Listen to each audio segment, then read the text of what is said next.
Okay. Okay, let's do it.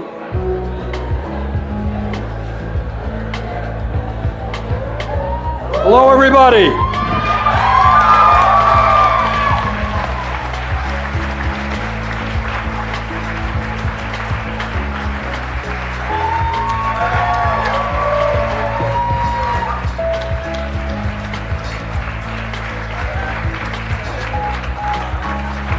Where am I? Here?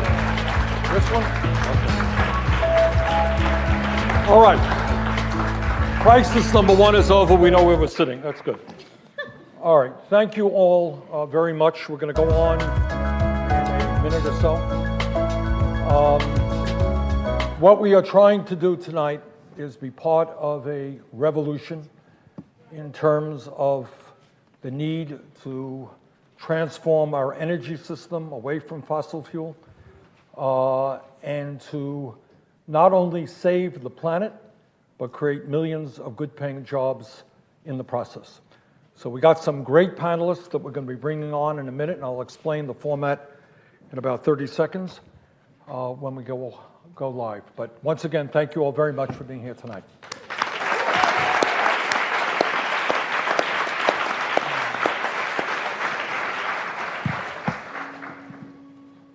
A dire warning this morning from climate experts. A UN panel says governments around the world must take rapid action to curb rising temperatures, or else millions around the world face future disaster. A record-breaking heat wave, and things just keep getting worse. لأن الأمطار تسببت بثلاث وفيات. Wildfires rage as far north as the Arctic Circle. A suffocating severe heat wave. Things like tornadoes, which you normally don't get. At least 24 deaths have been blamed on the storm. Record rainfall is devastating entire communities. My neighbor called me up and he was like, the fire's at the edge of our community, and he said, I'm gonna go out there right now with some shovels and a hose to try and put fires out because the fire department was just spread too thin. I know from the facts as a senior climate scientist that climate change is real and it's affecting us now. The good news is that all over the world, people are beginning to figure that out and beginning to step up. There are alternatives to using intensive carbon-based fuels. We should be moving in that direction. Never before has there been such a unifying issue as climate change.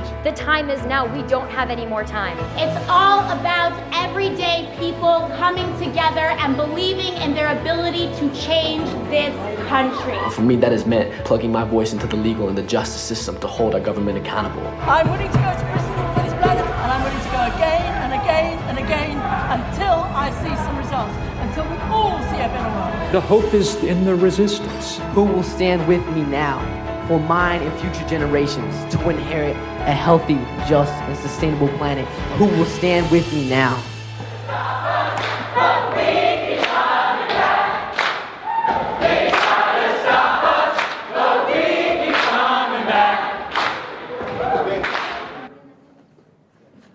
All right.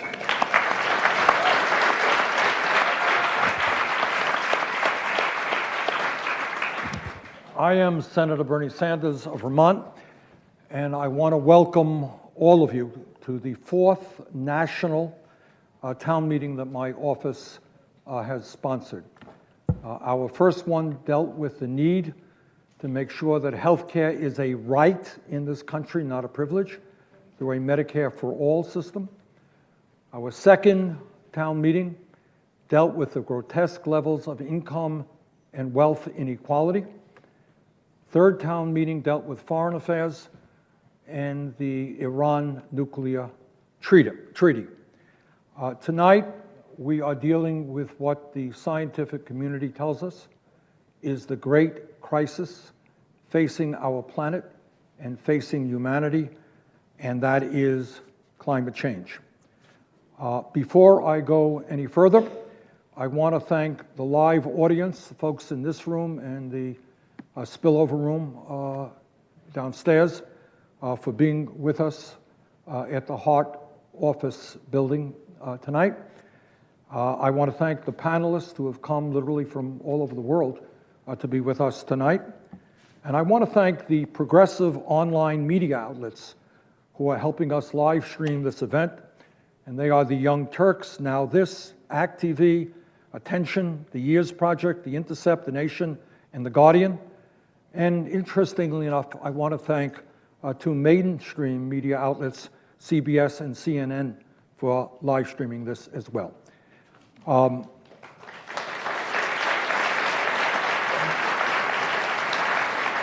I also want to thank the many, and I hope I'm not leaving out any, but many environmental organizations for helping us get the word out about this event, and that includes Greenpeace, 350.org, Sunrise Movement, Earth Guardians, Green for All, the Dream Corps, People Demanding Action, and Friends of the Earth.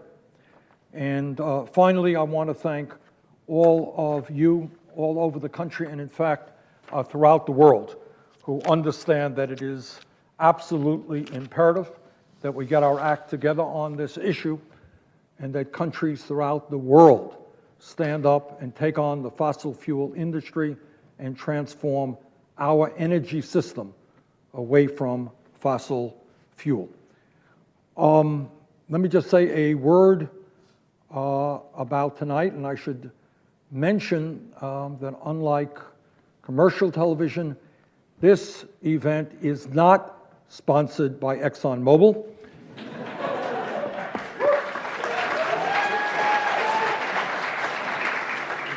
Nor is it sponsored or paid for by the Koch brothers, who have made most of their fortune in the fossil fuel industry. Let me briefly explain the format for tonight. We're going to have 5 separate segments, each led by an expert in the particular aspect of climate change that we will be discussing. And let me mention their names now and thank them very much for being with us. And I will formally introduce them during their part of the discussion. And these expert panelists are Dr. Brenda Ekwurzel, Xiuhtezcatl Martinez, Alexandria Ocasio-Cortez, Mayor Dale Ross of Georgetown, Texas, and Dr. Camilla Bausch. These expert panelists will be questioned by our ongoing panel, who you're seeing right here in front of you, and they'll be here throughout the evening. And that panel consists of 3 individuals who have spent much of their lives in the fight against climate change and in the fight for environmental justice. And they are Bill McKibben, who is not only an outstanding author, who has written some of the most important books ever written on climate change, but he is an extraordinary international organizer and one of the co-founders of 350.org. We also have up here tonight Shailene Woodley, who is an award-winning actress who has devoted much of her adult life to environmental activism and is also on the board of Our Revolution. And lastly, we have with us somebody who I think many of you know. Van Jones is a political commentator on CNN and has long been an environmental activist who served as President Obama's special advisor for green jobs and is the author of several best-selling books on climate action. So let's get the evening going, and it is my pleasure to introduce Dr. Brenda Ekwurzel, who is the Director of Climate Science at the Union of Concerned Scientists, which is one of the most important and effective environmental organizations in the world. She is a co-author of the recently released Federal Climate Change Report and the chapter which dealt with economic costs due to climate impacts. Dr. Ekwurzel, thank you so much for being with us. Let me begin by asking you this question. President Trump has indicated on many occasions that he does not believe that climate change is caused by human activity, and he does not believe that climate change is a threat to our planet. And on more than one occasion, he has described climate change as a hoax. Now remember, you're in the United States Capitol now. Here is the tough question. Are you ready? Is President Donald Trump right?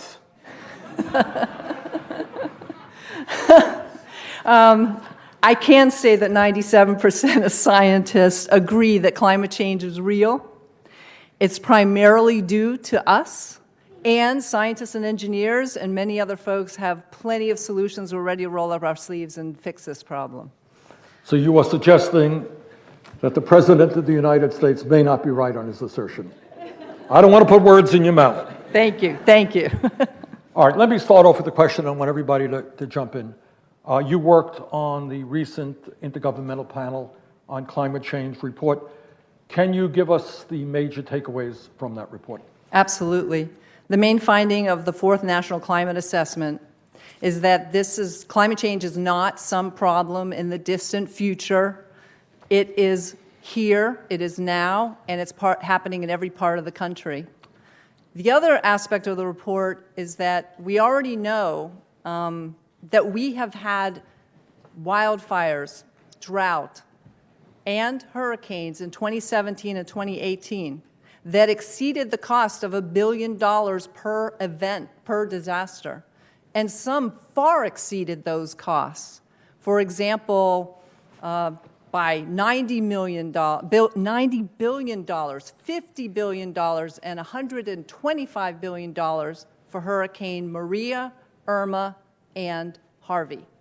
So it's no surprise that in our chapter of the National Climate Assessment, we find that if carbon emissions continue unabated, that the U.S. could endure annual costs of over $100 billion in some sectors. However, if we did go on a low emissions pathway, we could reduce those damages to the U.S.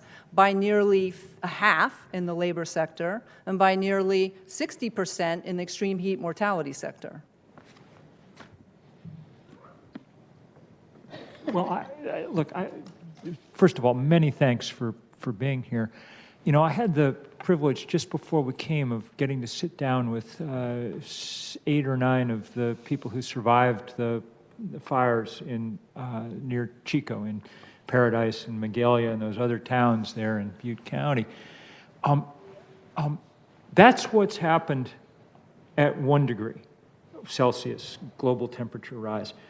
We're on path, even if people meet their Paris targets, for 3 or 3.5 degrees of temperature rise.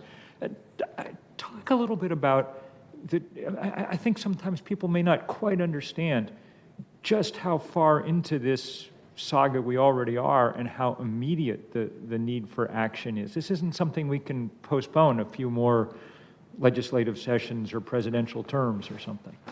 No, in fact, the Intergovernmental Panel on Climate Change special report on 1.5 degrees Celsius rise above pre-industrial is in direct result of the Paris Climate Agreement, because they said to the scientific community, what does that mean? What would it take for us to do that? As you say, the U.S., the world, we already have experienced 1 degree Celsius, and we see in the headlines a lot of the climate-influenced extreme events. Now, if we continue on the current path, we would hurdle past 1.5 degrees Celsius rise above pre-industrial by the middle of this century, and we would get to 22 degrees Celsius by 2065 or 2060 around. In order to bend that global emissions curve, it's transformative change, and we really only have a critical decade to a dozen years to change things and invest in the infrastructure that you'll hear about later and the new policies and options that are out there to really reduce global emissions. Can you come up with something to suck the carbon out of the air? You bring up a good point. One of the most famous is a tree.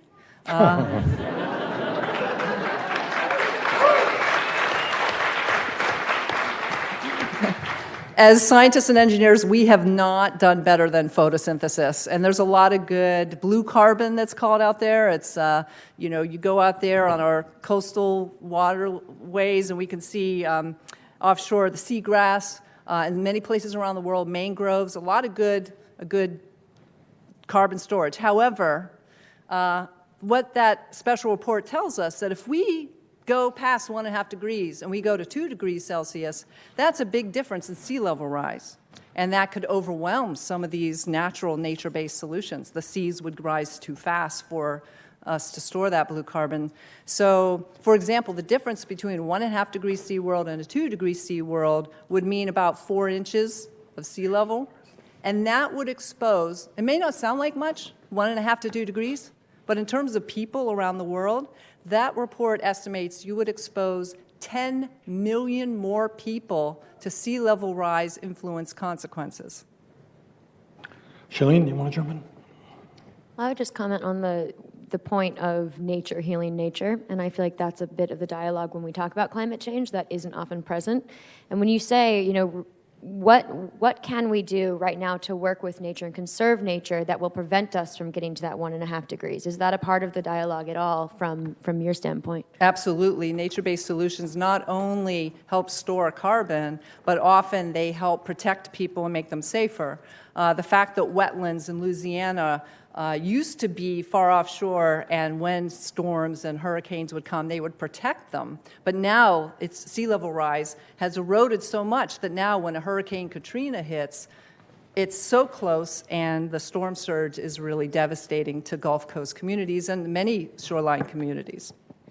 Let me ask you this. I mean, we're all familiar with the horror, the absolute horror that took place in California. We are aware of the acidification of the ocean. We're aware of rising sea levels. We're aware of the increase in extreme weather disturbances. If Donald Trump and the fossil fuel industry wins this debate, tell us what the planet looks like in 20 or 30 years. So we really start seeing things happen after about 2030, our choices. But what we do today is already potentially unleashing some very dire consequences in Antarctica. So it may not happen right away, but if we go past certain thresholds, we may be unleashing a destabilization of the West Antarctic ice sheet, which could cause massive sea level rise. So we really want to hold that. And what does the implications, I think, you know, we all know, what does that massive sea level rise mean to coastal communities all over the world? Most people live near the coasts around the world, and that means many of our cultural heritage cherished sites, people would have to, many places would be inundated if that dire consequence It means happened. communities where millions of people live will be underwater and in terms of national security issues, it means mass migrations of people, does it not? Lots of folks are looking at temporary migrations from extreme events. You think of the Camp Fire, you think of a hurricane, you have a diaspora in country moving to other states, for example, in the United States, and between country migrations. And they may be temporary, they may be long-term. These people are on the move, creatures are on the move, adapting to climate change. But it doesn't have to be that bad. If we really roll out solutions now, we get smart about adaptation, and we make sure it's equitable. Bill? Well, in some ways, I mean, this is as much a question for the rest of the panel or for you, Bernie. I mean, because I think you just got at something very important. The studies in the last couple of years have indicated that we can expect on current trajectories that we'll see 150, 200, 300 million climate migrants as the century goes on. Look at what's happened, you know, what the sort of spasm that it sent the politics of the Western world into to have 1 million people leave Syria and head out. I mean, how? We've got to be thinking about all kinds, not just, we have to be thinking about all kinds of things in big new ways now. Right. Okay, Van. I do this for a living. I swear. I know they're right in the microphone. Everything you just said kind of bums me out. And so what gives you personally hope? I mean, I'm bummed out. I've just been here for like 6 minutes, and you had to do the whole report. What kept you going, and what gives you hope?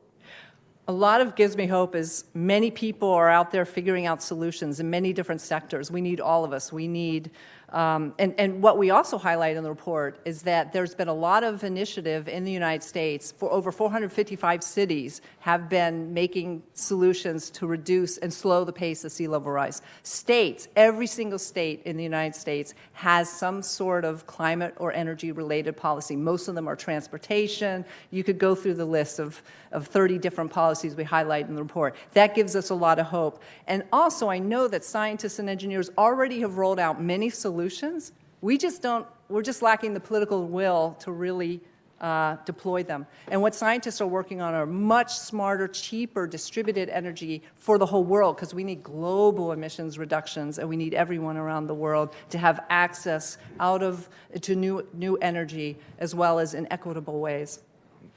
Shailene, do you want to jump in? We're running out of time for this segment. Yeah, I just wanted to say, from your standpoint, what can someone who's watching this at home right now do to help, if they feel activated by this conversation and by the things that you've said, what can you offer them? Sure. First thing is start looking at your own life and looking at what you can do in small ways, and share those stories with your friends. Secondly, absolutely ask your political leaders, business leaders, what are you doing to help make our community more safe from the climate impacts that are affecting us and my neighbors? What are you doing to help reduce emissions globally? You're going to hear from some great folks in the upcoming panels about what they are doing, and share the stories. Every day I try to reduce my emissions and figure out new ways, and stay abreast, keep abreast of the science, and share the success stories, because it's actually a more fun and interesting world. A lot of public health benefits from a lot of the renewable energy solutions, more forests, more carbon reservoirs. It's going to be hard, but we're ready, and we have to get to work now. Let me thank Dr. Ekwurzel for being here and point out that it was not only the Intergovernmental Panel on Climate Change that issued a report. Recently, we had a report, was it 13 agencies of the federal government. And all of these reports make a very simple and profound point, and that is the time is late. And as a planet, that means countries all over the world, not just the United States, not just Russia or China. Countries all over the world are going to have to stand up, take on the fossil fuel industry, if we are going to leave our kids and our grandchildren a planet that is habitable. This is a crisis situation. It is unprecedented, and we have got to act in an unprecedented way. Doctor, thank you so much for all that you're doing. Thank you for your leadership.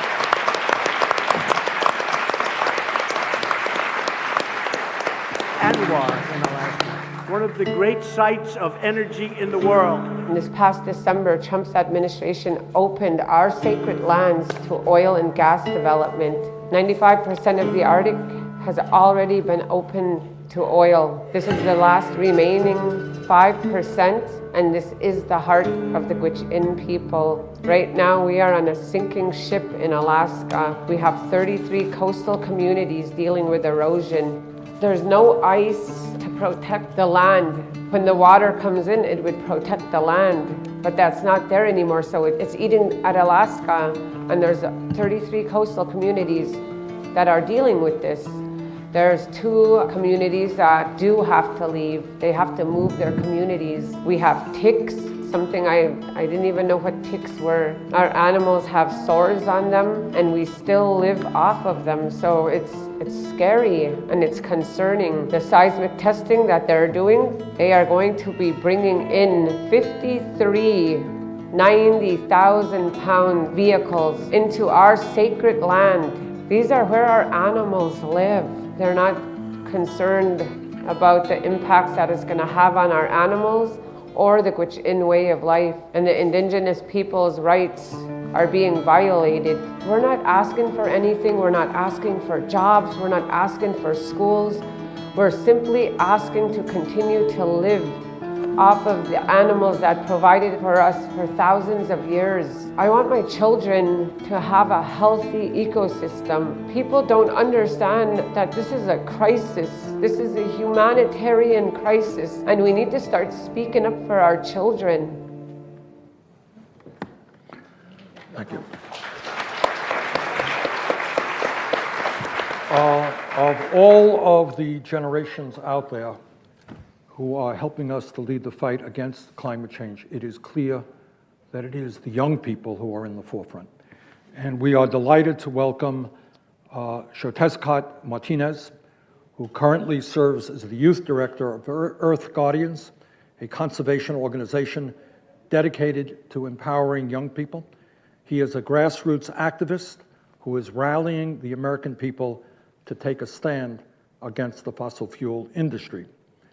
Let me begin with a question, and that is, over the last 10 or so years, the fossil fuel industry has spent $1.7 billion, that's with a B, $1 billion on campaign contributions and lobbying expenditures.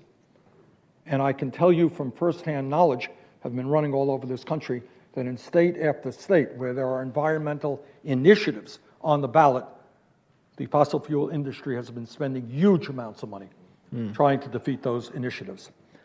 Further, the vast majority of members of Congress, in fact, take contributions from the fossil fuel industry, and one of the leading families in this country, one of the wealthiest families in this country, are the Koch brothers, who spend many hundreds of millions of dollars trying to elect right-wing candidates, anti-climate change candidates, have made their fortune primarily through the fossil fuel industry. So my question to you is a pretty simple one. Given the enormous power of the oil, gas, and coal industry, how can the American people stand up to these powerful special interests and do what has to be done for our planet? Grateful to be here. Thank you for having me. Appreciate everybody on the panel. As you made it very clear that the fossil fuel industry is not only contaminating our water, polluting our air, making our community sick, but it is polluting our politics. And it has been for a very long time. And when I was a little kid, growing up, I continued to see that growing up in Colorado, where we experienced a lot of impacts from natural gas extraction, where members of our community are getting sick, where it's contaminating our water, where friends and family members of mine are now being put in greater and greater peril due to the expanding of this industry.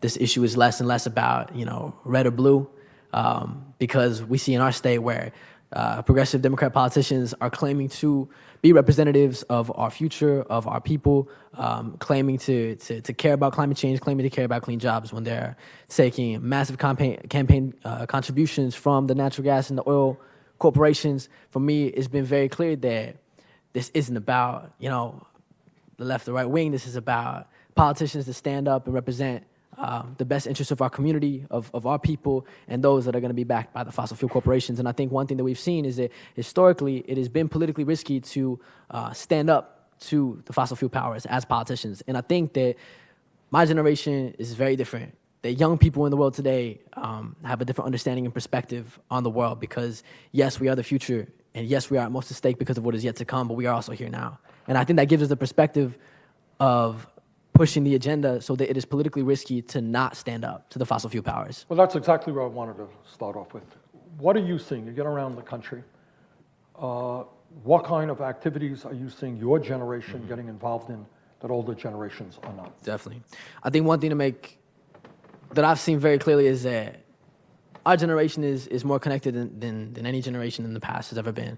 And that's for various reasons, right? Social media and information and technology that connects us as a global community, but also because of things like pipelines that are connecting communities in the tar sands in Alberta to communities in rural Nebraska. And you see that throughout the fight to end the Keystone XL pipeline.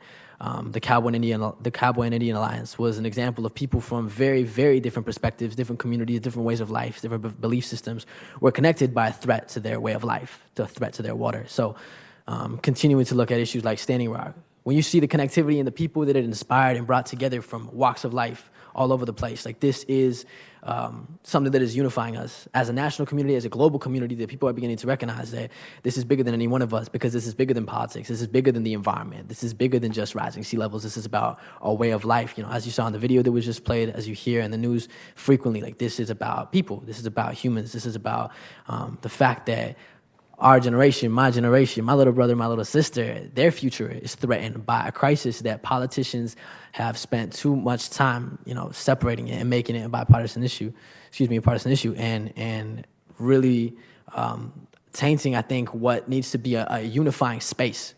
And I think climate change has the opportunity to bring people together from a space of hope, and a space of opportunity, and a space of solutions. That is, I think, what is going to connect and unite all people, because when we look at these fights, it's not just to protect clean water and to end these pipelines, but we see communities all over the place that need clean jobs, that need jobs that can really support an economy that is going to be thriving, you know, and that's, I think, the place where we can come together on this issue is building economic prosperity, is building a healthy, safe, sustainable planet for the next generation. Bill, did you want to jump in? Or Van, did you want to?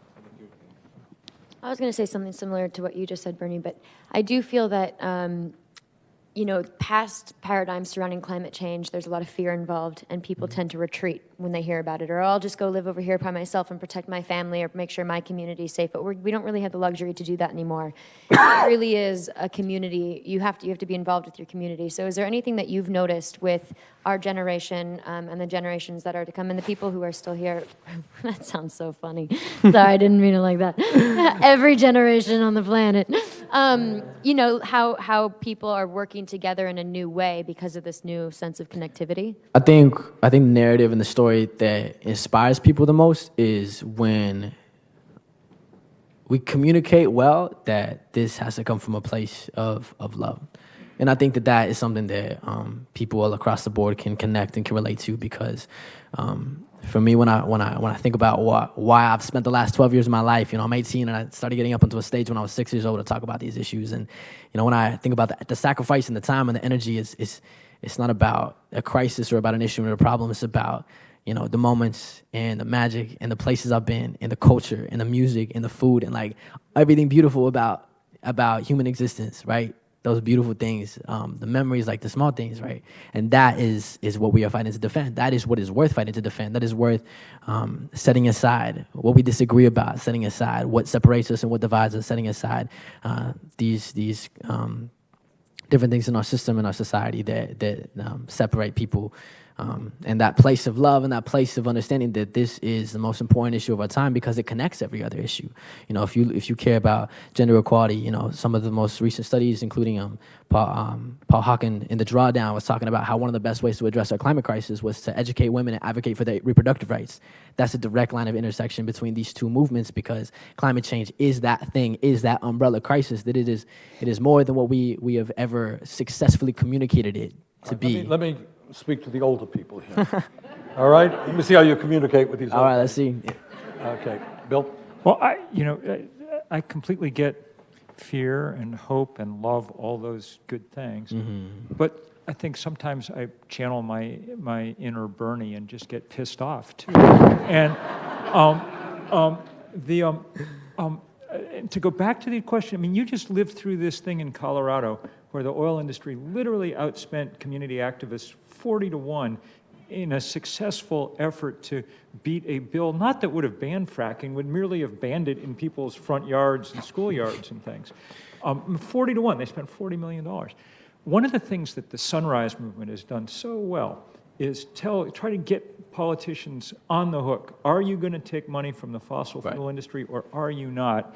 Do you think, I mean, next time an election comes around, do you think this is an issue that moves young people? Do you think if they look at two politicians and one of them has some money that came in from Exxon and the other doesn't, that that's going to make a real difference in how people vote? I definitely think that what we can see is that exciting and inspiring and speaking to the younger generation is going to be something that politicians are going to need to learn how to do better and better every election cycle. And I think that young people feel disenfranchised and disconnected from politics often because they feel like their voices aren't represented and aren't heard by politicians. And I think that, you know, different people that are represented in politics, like Alexandria Ocasio, who's about to come up and just tear up the mic. I'm excited to be witness to it. Is that there's this level of relatability and connectivity that we see there, and I think part of that is, yes, we love politicians that speak to us, but at the same time, there's that accountability measure that needs to be held for all politicians, regardless of how good their game is. We have to hold them accountable, and I think that this pledge to not take money from fossil fuels is huge, because my community, we have former Governor Hickenlooper. He claims to drink fracking fluid. He sued municipalities that tried to take local efforts and measures to ban fracking. We were outspent, as you said, by the fossil fuel industry, 40-1. And this is a continuous cycle where people are fighting. People are on the grounds. You see indigenous pipeline movements across the nation, from Line 3 to Bayou Bridge, that people are standing up and fighting back. And so we need that political willpower, as was stated previously in the evening, like that political willpower. And that's, I think, a place in which people and the constituents and the voters, especially the young ones, I think are going to play a significant role in holding every politician that comes into office from here on out accountable. Dan? You said you're 18? Mm-hmm. I just voted, first time. Just first time voter? First time voter? Yeah. I've known you since you were in single digits. And it's just unbelievable to watch you become who you're becoming. The one thing about you that I've always marveled at is that you talk about politics, but that's really not your thing. You've always been an artist. And I think that we're in a time when the politicians and the business leaders and the military, like the military can't keep us safe from climate change. The politicians can't pass a bill. Most business models eat up jobs, give jobs to robots, not people, hurt the planet. So the people who we usually look to, in normal times, politicians, business leaders, generals, they can't help. And it seems to me that the help is going to come from unlikely places. Mm-hmm. Artists, mystics, strange people like these people. But you're an artist, man. And I just wonder, before you go, if you would just bless us with some bars. Y'all down? Bernie, you down? All right. Throughout history, I think the great artists that have represented the times have been the ones that have been champions of the people, from Bob Marley to Tupac to John Lennon, So we're paving the way. Our generation of artists, we're bringing that fire as well. So I love to share. I'm a hip-hop artist. I'm an MC as well. And I'll share a little something. We taking back the power, bring it to the people. We stand for justice, fight for freedom till we treat it equal. This is our time. We build a legacy and leave it. And y'all can't say my name, but you know it's me when you see it. I am indigenous, product of genocide. Colonization stole my past, but I refuse to hide. Never alone, though we hungry like a pack of wolves, howling at the moon, indigos running through the woods. Tired of bureaucracy, sick of broken democracy. Stories of the end, fulfilling sinister prophecies. We overthrowing kingdoms, ready to break free from leaders that lead with barrels of oil that be leaking. And leadership's a beacon, we leading ships to freedom. State of emergency, wake up people that be sleeping. We strike a match, light a flame. You can set the world afire. I can see it in your eyes, born to be a freedom fighter, born to be bigger than the cities that you coming from, born to be stronger than the shadows that we running from, overcome, overstand, stand up, hands up, don't shoot, parachute, crash land, close up, indigo warriors, visionary artists. It's time to take this power back and finish what we started, because nothing they can do will stop the waves that we've been making. This is the roots of revolution. It's the power that we taking. Thank you.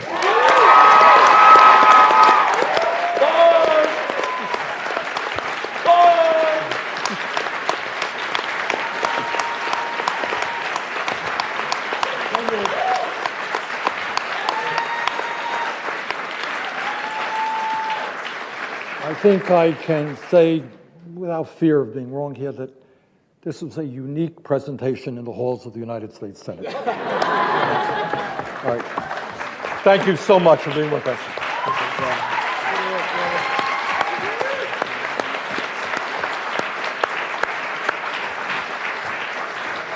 My name is Marcella. I'm 21 years old and I was born and raised in South Florida. Growing up, dealing with hurricanes was a regular occurrence for me and my family. I remember being really little and feeling afraid because sometimes my dad would have to work during the storm. But it wasn't until my family moved to Fort Lauderdale, Florida, that I really became closely acquainted with the devastating impacts of sea level rise. We moved somewhere that's sometimes called the Venice of America, and it's well known for its beautiful waterways and coast. My family was lucky enough to live just 1 block away from the beach. But when we moved, I started to notice that every time a storm would hit, the street in front of my apartment would flood. And sometimes it would flood even when it wasn't raining. Local businesses would have to put out sandbags to stop the water from coming into the shores. My parents would have to move the cars up to higher ground for parking. And it was this weird dystopia where regular people were being forced to become experts in the ocean's tidal patterns and sea level rise. On really bad days, the entrance to my apartment building would be blocked off from flooding. At the time, I didn't know that any of this had to do with something called global climate change or sea level rise.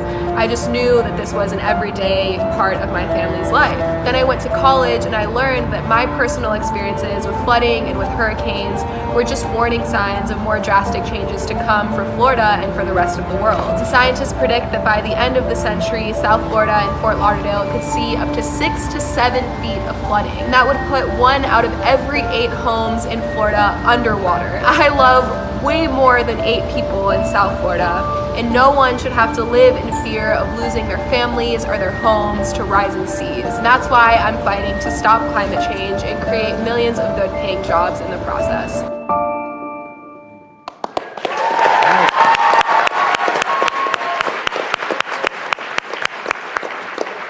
Our next guest is someone who I suspect does not need much of an introduction. Alexandria Ocasio-Cortez.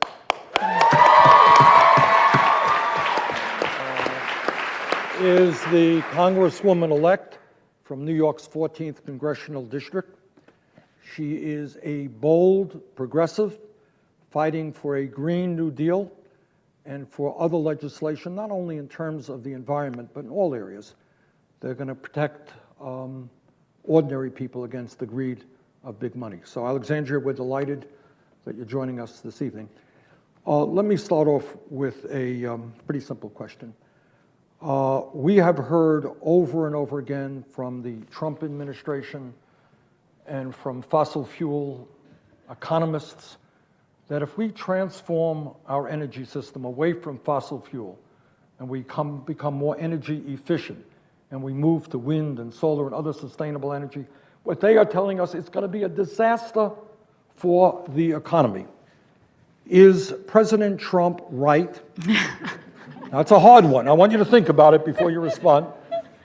Or is there, in fact, ideas out there that would enable us to create millions of good-paying jobs as we move away from fossil fuels? It's unsurprising that the response to any bold proposal that we have is to incite fear. To incite fear of loss, to incite fear of others, to incite fear of our future. But the only way we are going to get out of this situation is by choosing to be courageous. That's the only way we're going to get out of this. And first of all, it's just plain wrong. The idea that we're going to somehow lose economic activity, as a matter of fact, it's not just possible that we will create jobs and economic activity by transitioning to renewable energy, but it's inevitable that we are going to create jobs. It's inevitable that we're going to create industry. And it's inevitable that we can use the transition to 100% renewable energy as the vehicle to truly deliver and establish economic, social, and racial justice in the United States of America. That is our proposal, and that is what we are here to do, because in the depths of darkness, in the depths of despair, which what we last saw, when we think about where we were when the New Deal was established, we were a nation in depression, in Great Depression. We were a nation on the brink of war. We saw the rise of fascism creeping across in Europe. And no one would thought that a nation so poor, so scarce, and so in such dire straits as we were in that time could pursue such a bold economic agenda. But we chose to do it anyway. We had the courage to do it anyway. And that is what this moment demands of us right now. That's what we have to do. This is going to be the great society, the moonshot, the civil rights movement of our generation. That is the scale. That is the scale of the ambition that this movement is going to require.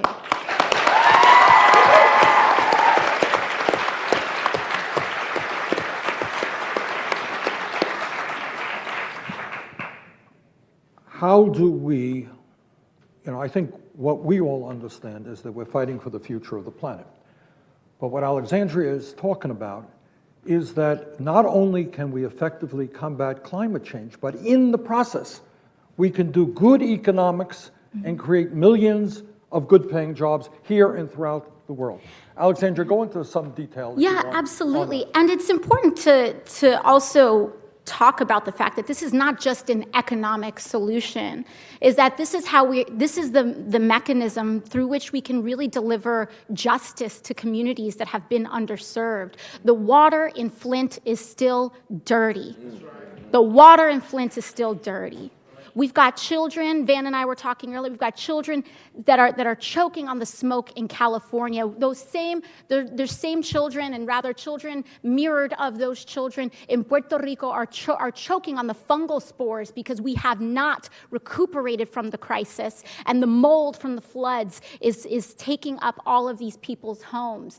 We have injustices in this country. Those injustices are concentrated in frontline communities, in indigenous, Black, and brown communities. They are the ones that experience the greatest depths of this injustice. But if we chose, and if we had the moral, political, and economic courage to say, we're going to fix all the pipes in Flint, we would put a lot of people to work at that at the same time. And that is what this is about.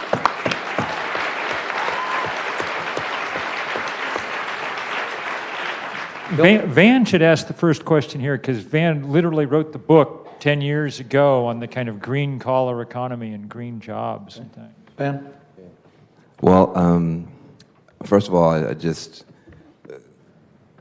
brings tears to your eyes to hear you. It's just unbelievable.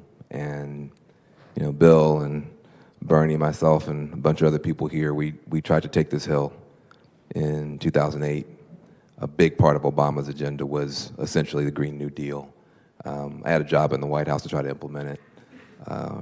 Right wing came after me. I had to resign under fire. Then they came after Bill, and we couldn't get it done. But I think you're going to get it done. And we're going to get it done. We're going to get it done. So rather than talk about my book, The Green Collar Economy, I have a two-part question. One is about you, and the other is about your generation. Where'd you come from? Why did you run for office? You told me that you went to a protest, and as a result, something happened. Can you just talk about that? Yeah, I first started considering running from Congress. I know a lot of people want to run from Congress. I first started thinking about running for Congress actually at Standing Rock in North Dakota and South Dakota.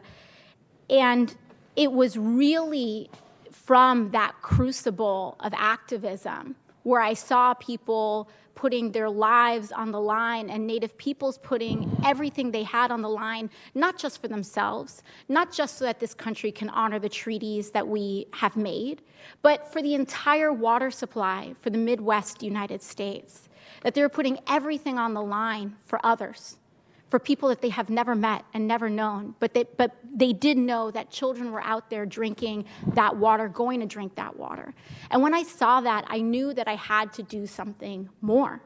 And, it wasn't even planned to be this way, but I guess it's kind of a poetry of history of sorts, that's where I started. And then the very first week, Sunrise, young people at Sunrise came up and asked me to join them in protest and to take that protest to the halls of Congress. And it's what needs to be done in this moment.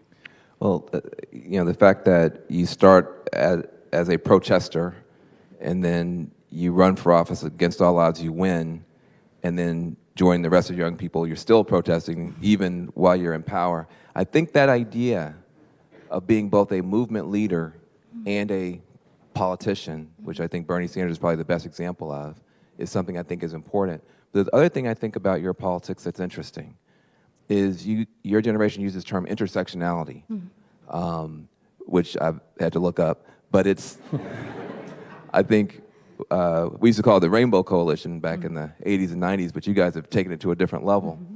Can you just talk about, we had a slogan 10 years ago, green jobs, not jails. That we saw criminal justice and economic justice and environmental justice as one fight. That those kids standing on street corners, we don't have disposable resources, we don't have disposable species, we don't have disposable children or neighborhoods either. It's all precious. And that those kids could be putting up those solar panels, like Bernie was saying, and making a positive difference. Can you just speak to the intersectional power of your Green New Deal? Yeah, it's really the core of that is leave no person behind. We cannot have a solution, we cannot move forward into our future unless every single American is considered part of that.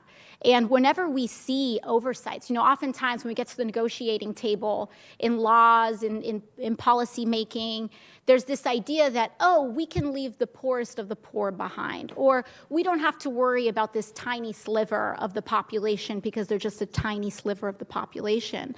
And what that eventually does is that it creates a crack. And that crack really, if you think of there being like a crack in the dam, it's usually where things always break down. And when we create policy the right way with integrity that honors everybody from the most vulnerable to the most powerful, when we acknowledge and see every person in this country, which is really what it's about, is that we have chosen not to see people in this country. We have chosen not to see people in this country until the majority of us have become unseen economically. Working people are not seen in the halls of Congress. Working people are not seen in policy making until we realize that the majority of Americans are working or working poor. And we are not seen. And it's time for us to be seen. Shailene and Bill comment. You use the word, which I absolutely agree with, is that millions of people out there are suffering, they're in pain, turn on the TV, they're not seen. Your observations on how media covers the pain that working people feel? I mean, I think it's through that negligence in how we cover working people. We think of, you look at this idea. I mean, I think it's funny, and I think it's been this kind of interesting puzzle in how media, and especially right-wing media, but all media sometimes even treats me, because in our journey, I am a working person that won a seat against all odds. We were outspent $4 million, and I had $300,000 in the bank, all in small dollar contributions, and we won anyway. And people didn't know what to say. People didn't know how to react. They say, "Oh, she was just a bartender." Never mind the fact that I had experience in policy making, that I was an educational organizer. It's the idea that the amount of money you make for a living actually equals your worth in society. Well, can we interrupt this program to make an announcement about your shoes? Yes. I think we need at least a half-hour discussion about your shoes. Just kidding. And the same day as this, but it's a funny note. But the exact same day as the Trump administration's climate report, which they tried to bury, which they tried to air a month early, the day after Thanksgiving, that same day, they spent in prime time talking about my shoes. And that is what I talk about when I say being unseen, is that they won't even bring it up. They don't bring up the percentage of Americans that make less than $40,000 or $50,000 a year. They don't bring up the fact that we have amassed some of the largest amounts of wealth in American history, but we have never seen so many people struggling and living paycheck to paycheck in the way that we are today. Okay, Bill, Shailene? just to bring it back to jobs and opportunity, people who are currently working in coal mines or people who are currently working in jobs that are, we talk about replacing or offering new opportunity. I have a family member who's a coal miner, and he isn't against the reality of climate change. He isn't against renewables, but it's more, how am I supposed to feed myself as this transition happens? How do you speak on that? Great because question. There's so Very much fear important in that. question. Yes. It's real. And for folks who are interested in learning more about this whole movement, I suggest when we talk about transition, we talk about just transitions. Transitions to renewable energy that also provide justice to all communities that are impacted, whether they are people that need to leave their homes on the shores of Puerto Rico, whether they are coal miners that feel like they may be transitioned out of a job. We need to have a just transition. That includes fully funding the pensions that all of these coal miners are due, of which they are being stripped. That means that we need to truly provide for those that are younger in their careers, truly provide educational opportunities in order for them to transition to renewable energy jobs as well. And, right there, there's an amazing environmental activist out in West Virginia. Her name's Paula Jean Swearingen. She actually ran for Senate this year. And she says, if another country came in and bombed our mountains and poisoned our water, we would go to war. And we cannot allow that level of disrespect of our people and of our land to continue. And again, when it comes to the economics of it, we can put so many people to work. We need to refit so many pipes. We need to relay roads. We need to rebuild schools. We need to invent technology that's never even been invented yet. There is no shortage of work to do, but we need to decide to do it. We need to say, we're going to do it. Bill? Well, first of all, just thank you so much. You've done the thing that politicians at their very best do, which is seize a moment when it appears. And the sight of you joining the Sunrise Movement young people in the Speaker's office to say time for change was a galvanizing moment. It took this fall, when we've had these one disaster after another and one huge report after another, and made them politically real in a sense, and so such gratitude. As we go forward with this Green New Deal, as I understand it, I want to sort of just ask you sort of a little bit about the mechanics of things going forward. As I understand it, the plan is to have a committee and then take till 2020 to sort of figure out with a lot of input where we're going. So over the last 10 or 12 years, climate movements learned a lot of lessons about climate justice. In the Midwest, people have learned about how important stopping eminent domain for private gain would be. Across North America, we've learned how important tribal sovereignty is to these fights. Over and over and over, we've learned that a key lesson is not just to say we're going to do green jobs, it's going to say we have to stop new fossil fuel infrastructure, because if we keep digging the hole deeper at the same time that we're digging out of it, we never get out of it. So what's the sort of mechanism in your mind over the next couple of years for people to take those lessons and those concerns and help make them into this policy that maybe after the 2020 elections we'll be able to really do something with? Absolutely. Well, the good news is that we're not starting from scratch. There's so many people like Van, like Senator Merkley, who had established the Select Committee when he was in the House, a previous Select Committee. There's a lot of legislation that has been drafted to already start addressing some of these smaller issues, just transitions in coal, whether it's our energy infrastructure, whether it's battery, when we're looking at battery grids and so on. There's a lot of work that has already been done, but it needs to be consolidated and brought under the tent of a Green New Deal. And when we try to solve this issue piecemeal, we are not going to get it solved in time. That's why we are asking for this really great, ambitious, singular plan. And that is why I believe that the progressive movement is the only movement that has answers right now. We're the only ones that are drawing from the lessons of history, from Franklin Delano Roosevelt, from some of the most ambitious projects that we have pursued in in American history. And that truly, again, is the scale that it's going to take. So, I think that there's so much work that has been done, and there's some outlying questions, especially when it comes to investment in technologies. When we as a public choose to invest in private, when we as a public choose to invest in new technologies, we deserve a return on that investment. And for far too long, we gave money to Tesla, we gave money to a ton of people, and we got no return on our investment that the public made in creating technologies. And it's about time that we get our due, because it's the public that funded and financed a lot of innovative technologies, and that's another, thing Let me to go. just jump in, and thanks so much for being with us. In the next few weeks and months, very important decisions are going to be made in the House and in the Senate. The truth of the matter is that the American people, in my view, understand the moral imperative of combating climate change for our kids and grandchildren, and they increasingly understand that we can create millions of jobs as we do that. So I would hope that everybody who has heard Alexandria tonight, she can't do it alone, the other good people in the House can't do it alone. We need millions of people to stand up and tell the Congress, hey, stop worrying about the fossil fuel industry. Start worrying about our kids and our grandchildren. Alexandria, thanks so much. The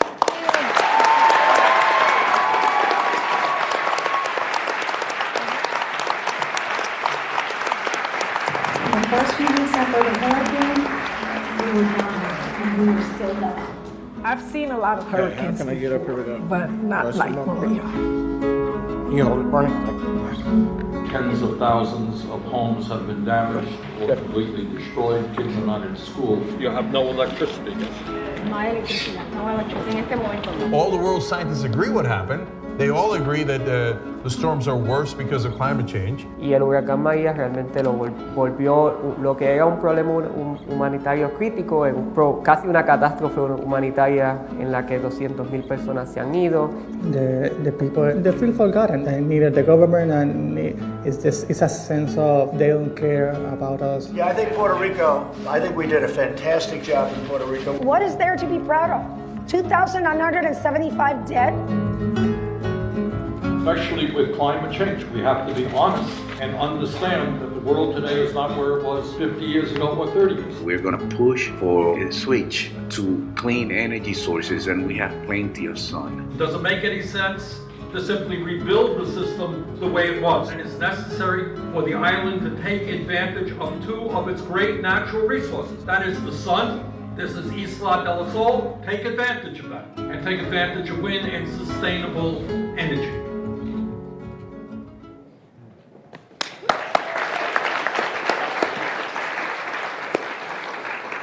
And now I am very proud to tell everybody how bipartisan we are. Our next guest is a card-carrying member of the Republican Party.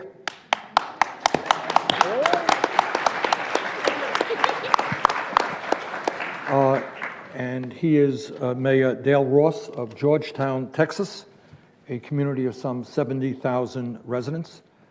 And Mayor Ross has rightfully achieved a great deal of national attention because he successfully, in his municipally owned utility, electric utility, transitioned his city to 100% renewable energy sources.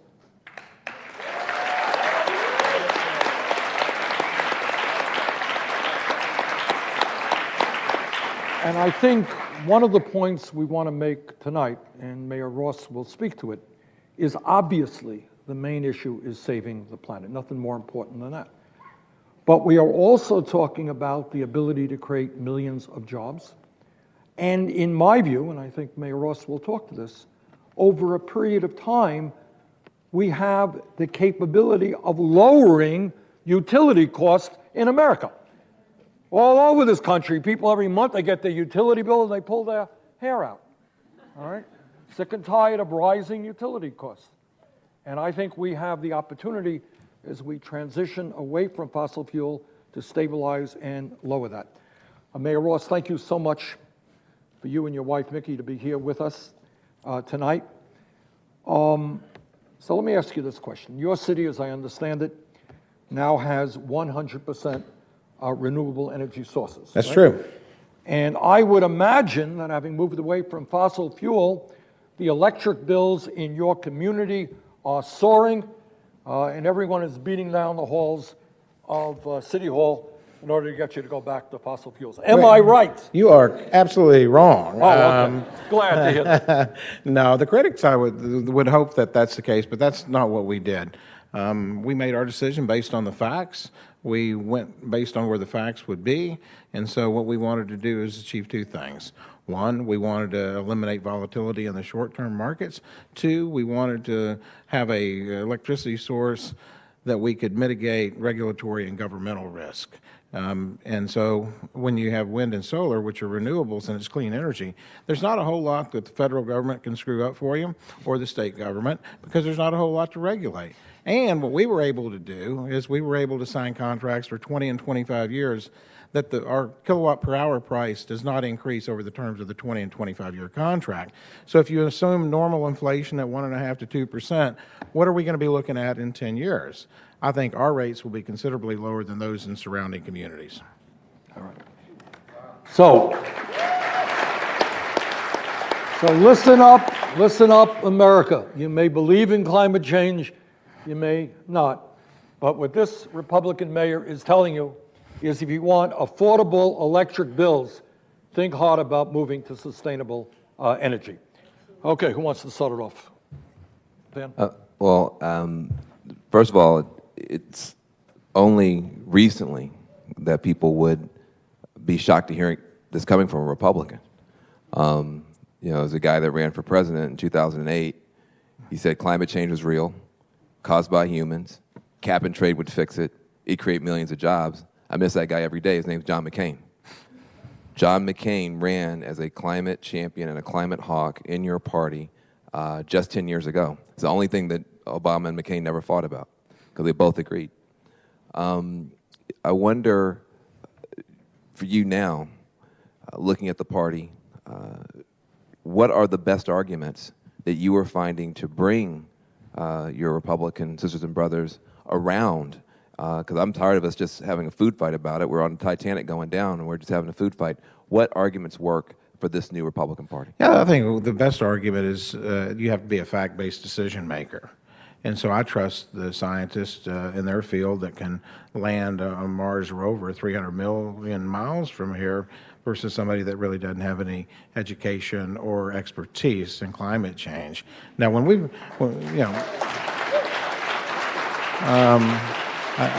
I think you leave it to the subject matter experts, okay? And I think if you're going to run for office, you need to make that argument that not only is renewable energy good economically, it's good for environment as well. Because I've always said if you win the economic argument, you're going to win the environmental argument by default.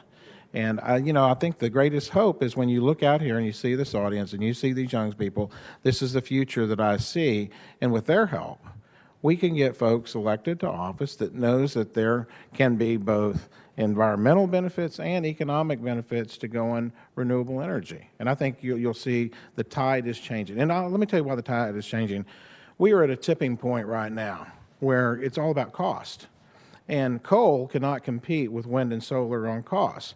And no matter who says we're going to bring coal jobs back, if you hear that, that's absolutely not true because they're not going to be able to compete in the market, and it's an open market.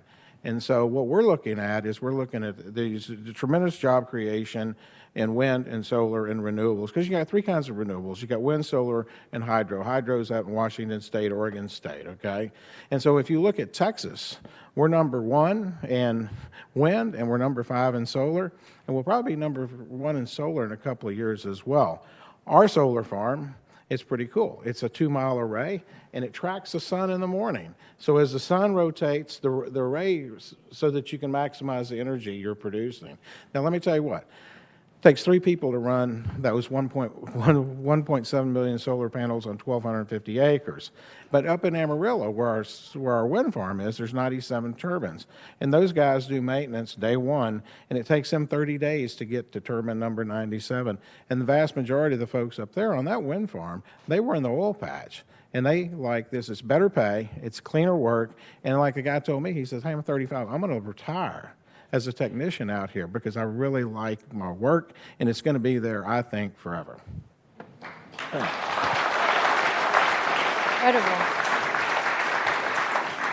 Have you found that you've had many conversations with various politicians across the country and other cities as well, using you as an example and asking questions on how they can emulate what you've created?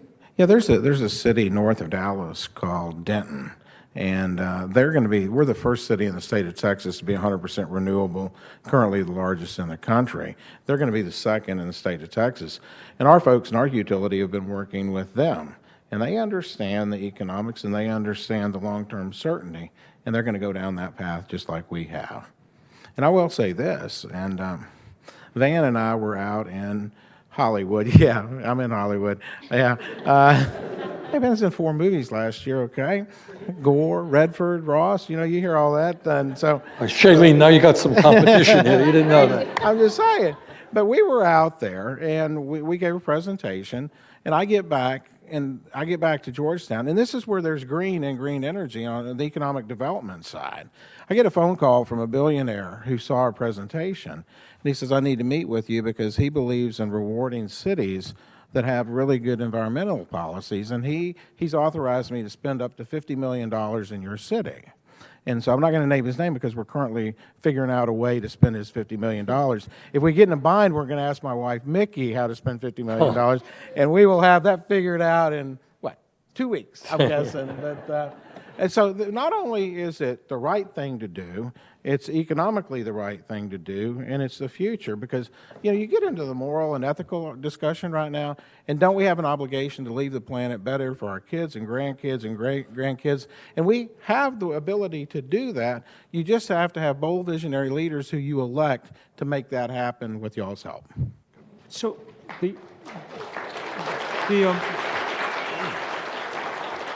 one of the themes of this night has been this kind of generational transformation. And one of the things that mayors have to think about is, what their city will be like 10, 20, 30, 40 years down the road. Do you find that the fact that you've turned this into a clean city is an attraction for people, young people moving to your area, bringing new businesses, that kind of thing? I don't know if exclusively that's it, but it's part of it, and it certainly helps. But most of the folks, they're looking for, good schools, safe city, and we offer that. I mean, we've been in the last 4 years, we're second, first, fourth, and now 6th fastest growing city in the United States for cities between 50 and 100,000. And this is just one element. Now, the younger folks think it's pretty cool because we are innovative and progressive, although it is in Texas, and the state and the county and my city, they're a little red, Mr. Sanders, just a little red. We're working on that. I know, I understand. But see, this just proves Republicans can do environmentally friendly things as well as Democrats, okay? But I think the whole key to our city is because we don't really base our decisions based on partisan politics. We base them based on the facts and what's good for the citizens we were elected to serve. Let me ask you this, picking up on a point that Bill made. If I'm a business person looking for a place to relocate, and I talk to the mayor, then you tell me my electric bills are not going to go up for the next 20 years. It sounds to me like that's pretty good inducement for me to come to your community. Yeah? Absolutely, and especially if you happen to be if you are a data center, because typically the way the incentives work in cities is you can abate sales tax or real estate taxes. We have the third component, which is we can negotiate a downward price if you add a data center and you're going to be using an enormous amount of electricity, because this is a huge benefit to owning your own utility company. I mean, what we do is we transfer $4 to $5 million, sort of like a de facto excise tax. Over the last 10 years, we've transferred over $45 million from the enterprise fund to the general fund. The general fund pays for police, fire, libraries, roads, parks, rec, that kind of stuff. Let me Let me ask you this political question, if you like. How do the people in the community feel about the fact that you're 100% sustainable and you're going to be flatlining your electric rates for the next 20 years? Yeah, initially it was a little bit of a challenge because we had to do a lot of explaining. I gave a lot of speeches. Our public relations department was out in the community and on our website.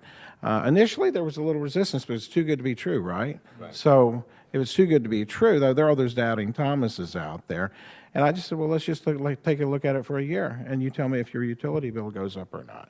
And then let's take a look at it in the second year and tell me if and so through education and through giving a bunch of speeches, not only me but other folks in this city, people have supported it.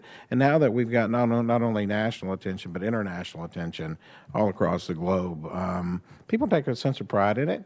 You know, we still have that little segment that's not really happy about it because, you know, this is some kind of partisan, liberal, democratic, left-wing conspiracy policy of some sort. I don't know what the conspiracy is, but we're doing it for the wrong reasons, okay? But you didn't tell the people what city was the first in America. Oh, you know what? You forgot to tell them. Oh, let me tell you what. There is this senator, okay, whose last name happens to be Sanders. He's in my speeches because I always play trivia with the audience.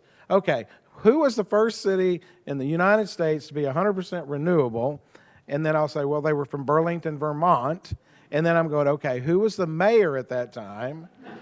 And I'm coming in. He's currently a senator. Oh, Senator Sanders. But that was tremendous because, you know, the fact of the matter is this. Really, the cities and the counties are the ones that are tasked with providing electricity and utilities to their citizens. At the state level and federal level, not so much. Okay? Now, the federal level can help, and I'll tell you what's coming up in Congress in 2020. The renewable energy credits expire in 2020. But you notice the fossil fuel credits do not expire in 2020. You notice that the fossil fuel is a mature industry that doesn't need a boost up. The renewable energy is still a little bit on the young side. If any industry needs, and I'll make this deal, okay, do away with the renewable credits, but do away from the fossil fuels. Let's have a level playing field and see who wins.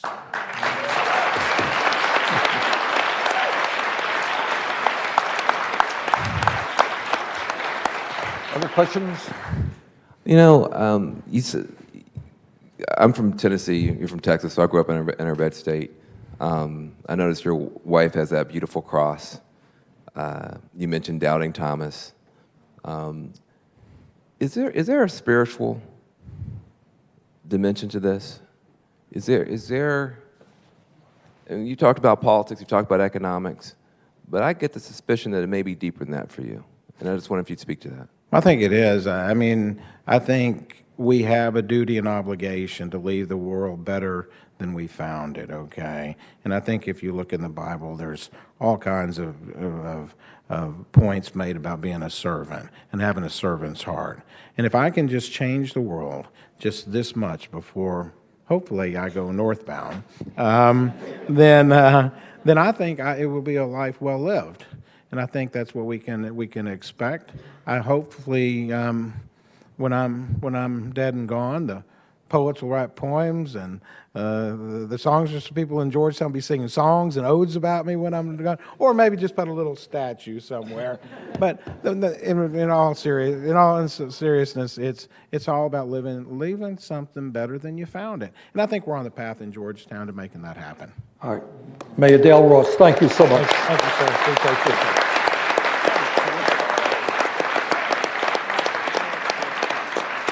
The globe faces an unprecedented crisis. The United Nations Intergovernmental Panel on Climate Change has informed us that we have 12 short years to bring this entire planet together to make a massive transformation of our energy system and global economy, and only 30 years to completely eliminate carbon pollution emissions. Critics will say that this is unrealistic, but it's actually already happening all over the world. While no country on Earth is where we need to be, there are countries who are moving in the right direction to take immediate and aggressive action to combat climate climate change. China certainly has significant political and environmental problems, but it has already installed a little bit more than double the total amount of solar as the United States, and recently became the biggest solar country in the world. China raised its 2020 solar target to 5 times the total amount of electricity that the United States produces from all sources. China has achieved this explosive growth by employing the largest renewable energy workforce in the world, 4.2 million people, which is nearly 40% of the total number of renewable workers in the world. And it's not just China. The European Union released a plan to eliminate carbon emissions by 2050. One of the European Union's member states, Sweden, has released a plan to stop using fossil fuels altogether by 2030 and eradicate all carbon pollution emissions by 2050.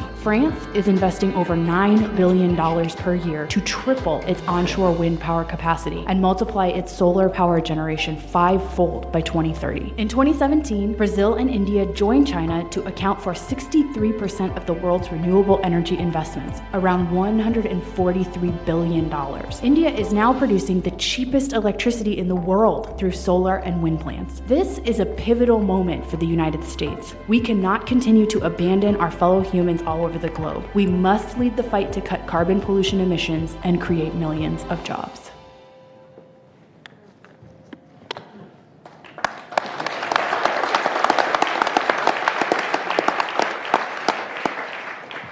It goes without saying that the climate crisis is not an American issue, it's not a Chinese issue, it's not a Russian issue. This is an issue that is going to impact every country on the planet. And it is absolutely imperative that we figure out ways to bring the world together, maybe instead of fighting wars against each other, but in a sense to stand together to combat climate change. Our last panelist of the evening is Dr. Camilla Bausch, who is the director of the Ecologic Institute in Berlin, Germany. We thank you so much for coming over.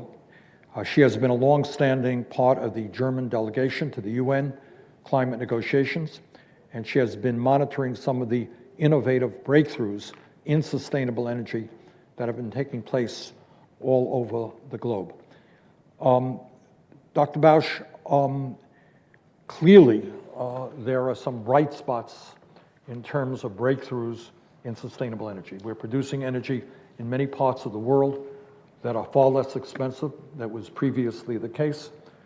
We're creating jobs in doing that. Can you talk a little bit about some of the breakthroughs that we are seeing and some of the really innovative things that countries around the world are doing? Thank you very much. It's an honor to be here. It's a pleasure to be here and join this wonderful panel. And of course, I had to come over from Germany, meaning I flew. And flying to an event which is on a climate crisis, I had to neutralize my emissions.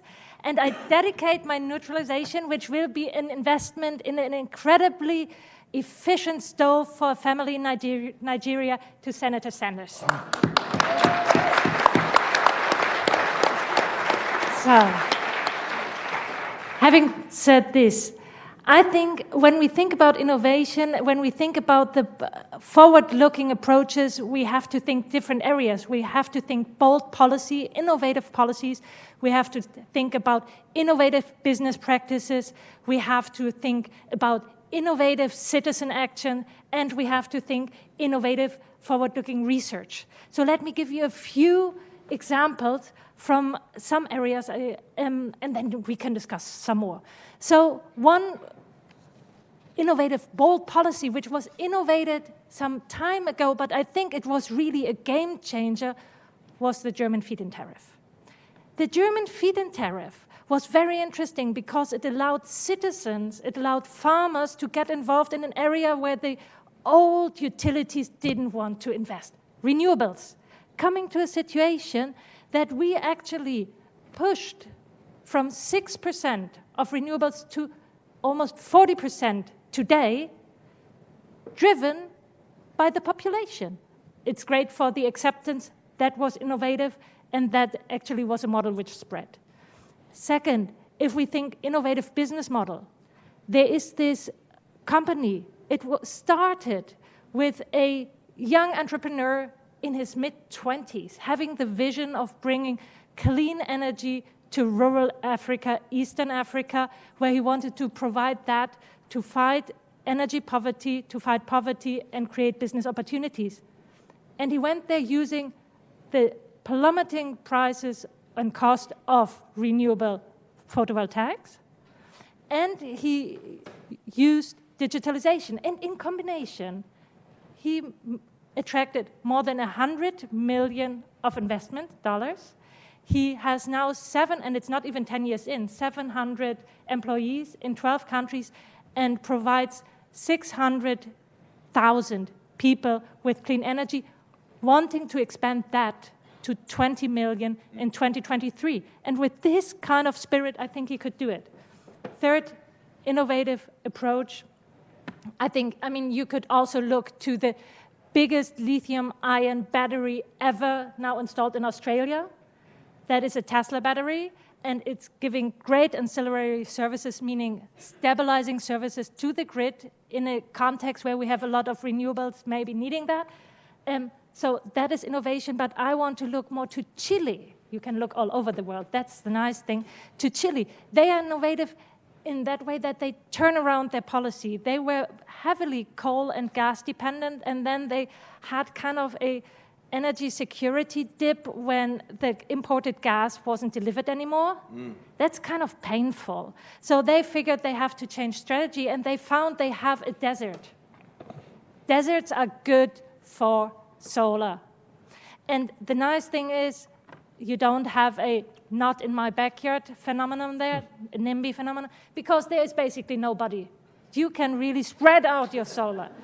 So that's what they now do. They really want to go strong in renewables. They have by now 40% renewables. They want to go 60% by 2035.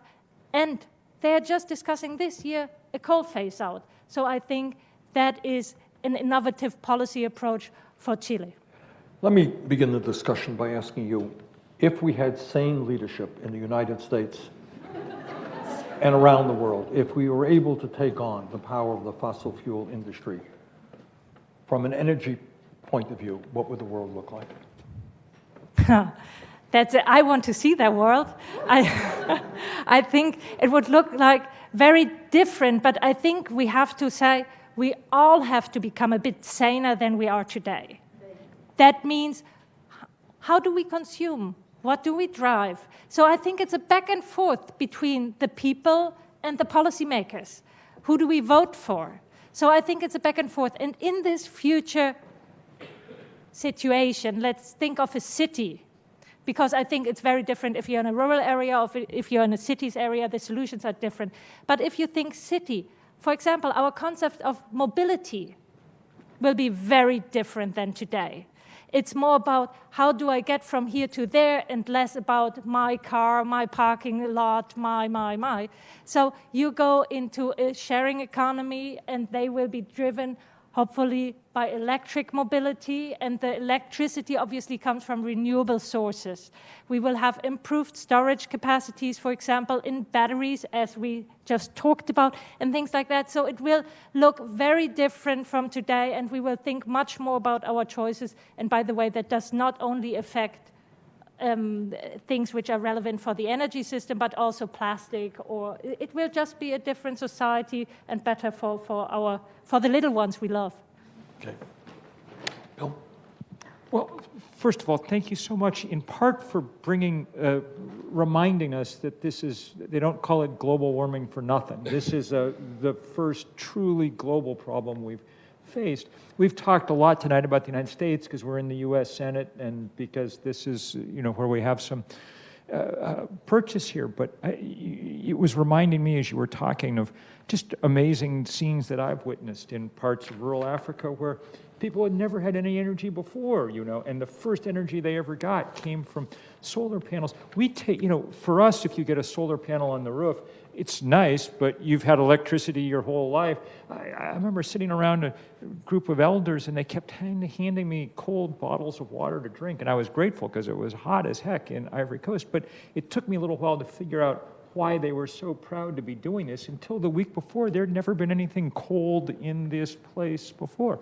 Well, I mean, it's a miracle that you can point a sheet of glass at the sun and out the back comes light and cold and information. I mean, that's Hogwarts scale magic, you know?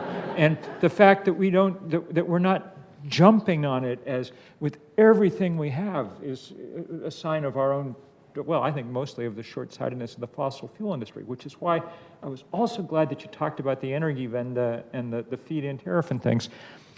Talk a little bit about how the profits from renewable energy in Germany or elsewhere often flow to the consumer, to the citizens groups, associations, churches, things like that sponsor and own some of these installations, because I think that's an important part of making them acceptable. So first of all, the nice thing of the Energiewende in Germany is the citizens' involvement, the community involvement. So obviously they had different kind of choices they could make, either hand out the land and then allow them and get some rent on it, or even build themselves. So the models differed, but in any case, there were communities who said, okay, we tender the land or we tender the opportunity to build, and then you grant us a certain margin of your profit. And with that, they were able to finance, for example, the kindergarten or similar things. And overall, I think also the job creation in this decentralized system also helped the community. Overall, more than 300,000 jobs were created in Germany in the renewable sector. And if a farmer built on his own area, the windmill or so, he got the profit just for himself. So that was good for him. And overall, I think it was more than 1 million private citizens and small entrepreneurs being involved, and it's more than half of the new renewables were actually owned by citizens, farmers, the communities. Okay. Shailene? Just a small question about public perception and what you've witnessed, in your country, and how that shifted because of what was created and what is being created. People for the longest time were in love with solar PV. They just loved solar PV, maybe because we are not so sunny.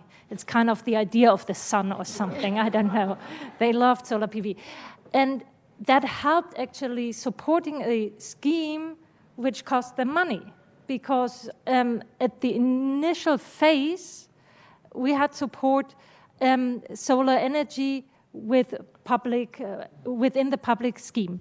The nice thing is that our trigger to wind and solar helped reduce the cost to where we are today. So I think that's our big contribution from Germany to climate protection.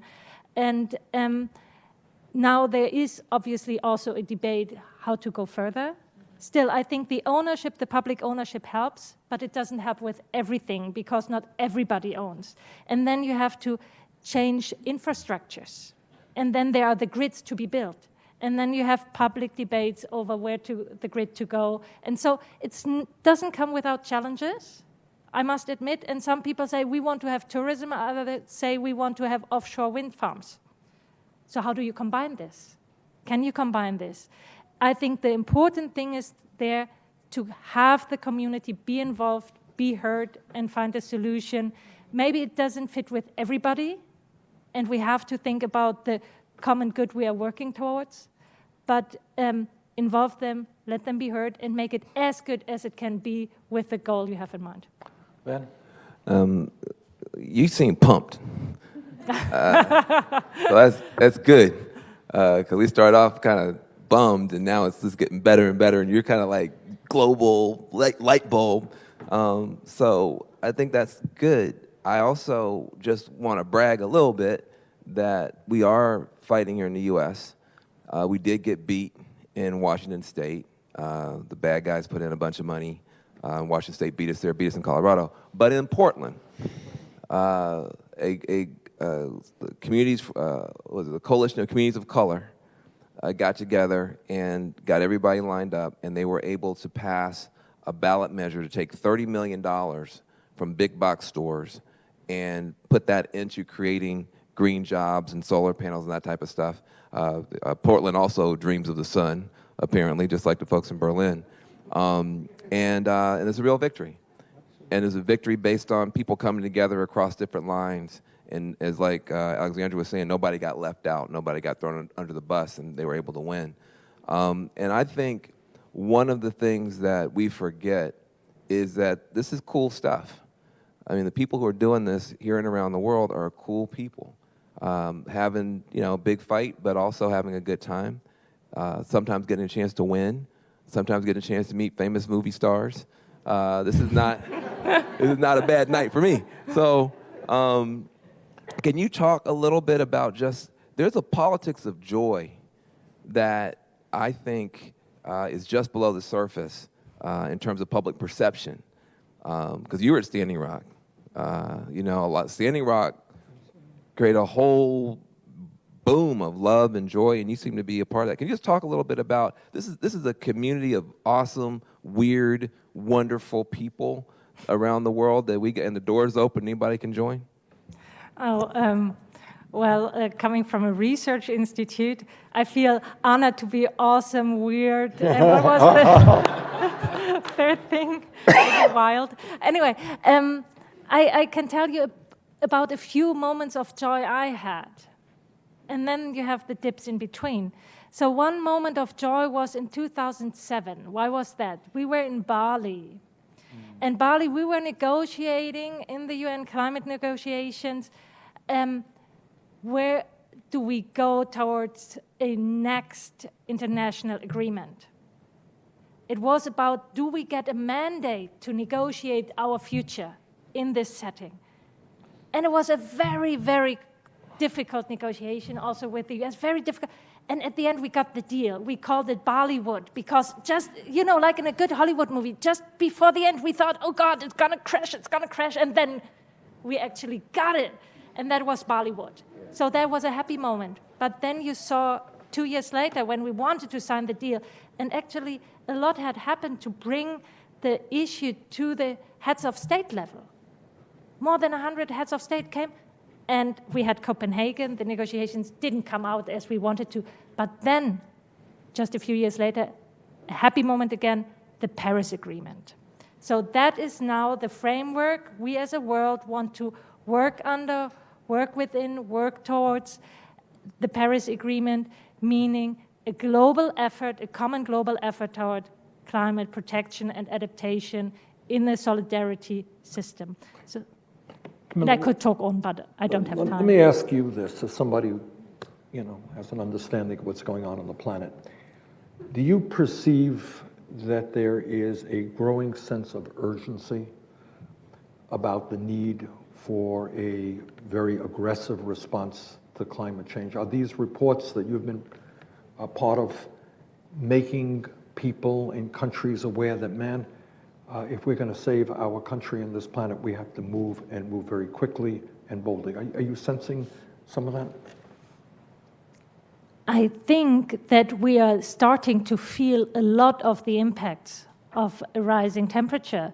You see the coral reefs, you see the storms, you see the droughts. I talk to people in Germany who tell me in the forests that the German oak will actually have difficult times, and they are asking themselves what to plant today to harvest in 100 years, because we're going to have weather like in Spain, which might be nice, in some respect, but anyway, not good for our trees. So I think that just makes it very immediate that we are living in a changing climate and that we have to react. That doesn't mirror yet in the action we need, but I think it's building up, and the good thing is, if you look at investments, 70% of the new capacity installed in 2017, 70% was renewable. And most of the money goes to renewables, outpacing both nuclear and coal. So I think they're good signs. Let me do this, because we're going to have to wrap up pretty soon. But Van, and I want everybody... I just want to say I'm a part of a group called Green for All. Not green for some, but greenforall.org. And part of our mission, our mandate is to say that, solar panels don't put themselves up. Wind turbines don't manufacture themselves. New forests don't plant themselves. Everything that's good for the planet is a job, it's a contract, it's a business opportunity for somebody. So we can't fight pollution and poverty at the same time by taking the people who most need work and giving them a chance to do the work that most needs to get done, you know, repowering the country and the world in a clean and green way. And I just, you know, wanted to point that out, you know, that there's something can happen globally that we can learn from each other and we can help each other. And, you know, the folks in the so-called slums and the folks in the so-called hood and the folks in the villages and the townships or whatever, that we all pretty much have the same problem. And we also, I think, have the same solution. And I just wanted to brag on Green for All and appreciate you. Shailene, parting thoughts about maybe what you learned tonight or what your thoughts are for the future? Yeah, I mean, I kind of want to echo what you said about joy and about hope. And, you know, it's so easy to to feel so much fear when we talk about climate change because there is a lot of fear that is present. But there is so much work that is already being done and so many people who are activated, and being here and knowing that, you know, however many people are streaming this online. And I guess I just say I'm constantly in rooms in my world, in my industry, where people are now starting to talk about climate change, where 3 years ago when I would mention it, nobody had the, you know, wanted to listen, or nobody had questions to ask. And now people are eager and curious to learn. And what Alexandria said about courage, we're starting to see that more and more with this movement, because we're starting to see people go, wait, if we don't have a planet, nothing else matters. None of these other movements matter. Everything that I'm a part of doesn't matter. So I just feel very joyful right now, and I feel very excited, and we have a lot of work to do, but knowing that we're all going to do it together is just, oh, it's amazing.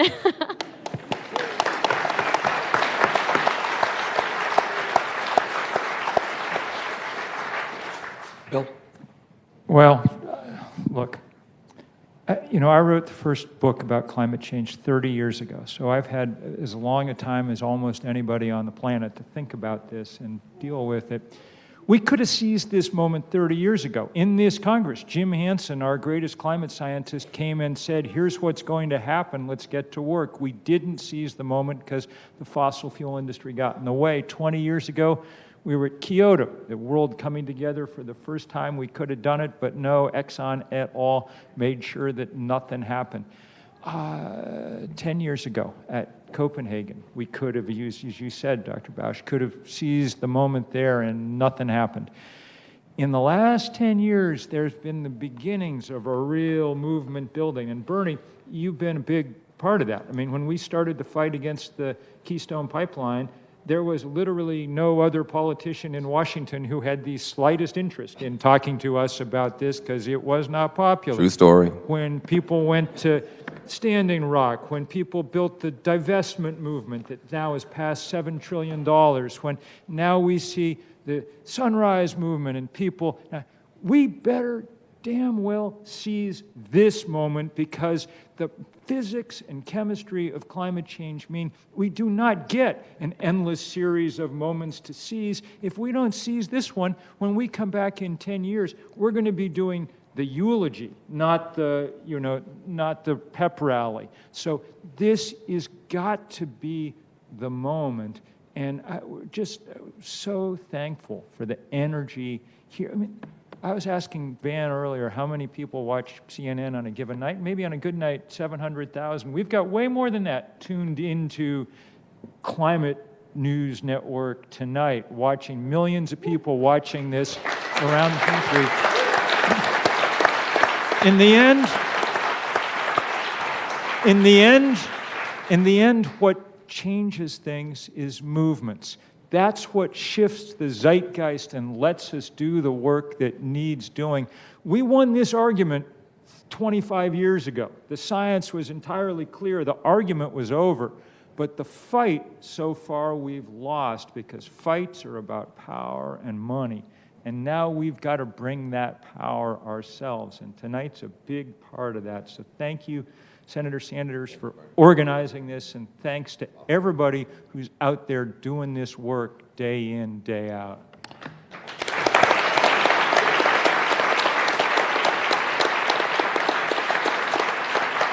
Well, let me thank Dr. Bausch for being with us, thank all of you for being here, and the many people who are watching online. Look, we are living in a moment in history that has never existed before. The best minds in the world are telling us literally that we have 12 years, which is no time at all, to get our act together if we are going to leave our kids and grandchildren with a planet that is healthy and habitable. That's the bad news. But the good news, and I think Van raised that issue and Bill picked up on it, and Shailene as well, is that I want you to think for a moment, I don't want to be too utopian here, but think for a moment that instead of spending well over $1 trillion on weapons of destruction to figure out how we kill each other, think about making that investment in transforming our energy system. Think about how we can bring the entire world together in common cause. We're all in this together. You're in China, you're in Iran, you're in Saudi Arabia, you're in the United States. We are all in this together. And our job is to be bold, to think very big, and to go forward in a moral struggle that says that we will protect the well-being of my 7 grandchildren and all the children of the world. Thank you all very much for being with us tonight. Thank you, Bernie. Thank you very much.